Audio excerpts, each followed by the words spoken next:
دو چیزیں ہیں، ایک ہے اللہ کا قرآن، ایک ہے رسول اللہ صلی اللہ علیہ وسلم کا فرمان۔ اللہ کا قرآن بھی آسمان سے آیا ہے اور رسول اللہ صلی اللہ علیہ وسلم کا فرمان بھی آسمان سے آیا ہے۔ آپ کہیں گے ہم نے تو سنا تھا قرآن آسمان سے آیا ہے اور فرمان آسمان سے آیا ہے، یہ کیسی بات ہے؟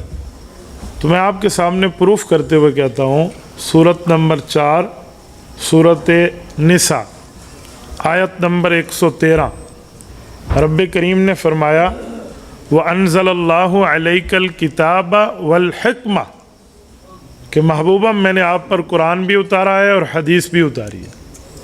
تو جب اللہ نے حدیث کو نزول اور قرآن کو نزول کی بات میں لا کر ایک آیت میں فرمایا ہے تو پھر قرآن بھی آسمان سے آیا ہے اور حدیث بھی آسمان سے آئی ہے۔ فرق یہ ہے کہ قرآن کریم میں لفظ اور مطلب دونوں اللہ کے ہیں، حدیث میں مطلب اللہ کا ہے اور لفظ رسول اللہ کا، وہ بھی آسمان سے ہے، یہ بھی آسمان سے۔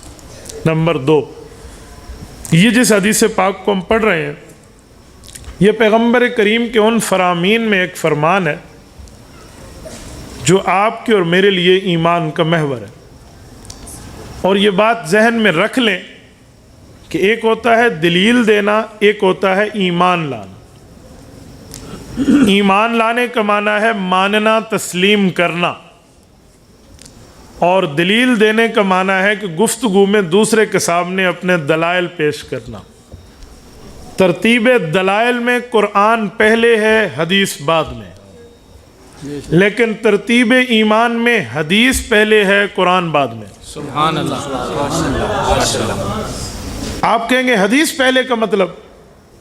ترتیب دلائل میں اللہ کی کتاب پہلے، جو بھی جس مذہب، جس عقیدے، جس مسئلے، جس نظریے، جس فتوے پر ہم دلائل پیش کریں گے، پہلی دلیل قرآن سے، پھر حضور کے فرمان سے، پھر امت کے اجماع سے، پھر قیاس شرعی سے۔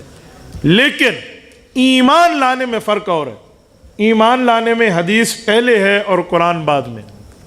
اس کی دلیل کیا ہے؟ بہت ایزی ہے، بہت آسان ہے۔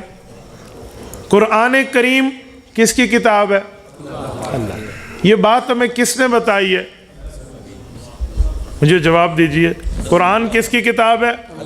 یہ ہمیں کس نے بتائی ہے؟ ہم نے حضور کی بات کو سچا مانا تو قرآن کو سچا مانا، تو پہلے ایمان حدیث پر ہوا، پھر ایمان قرآن پر۔ سبحان اللہ۔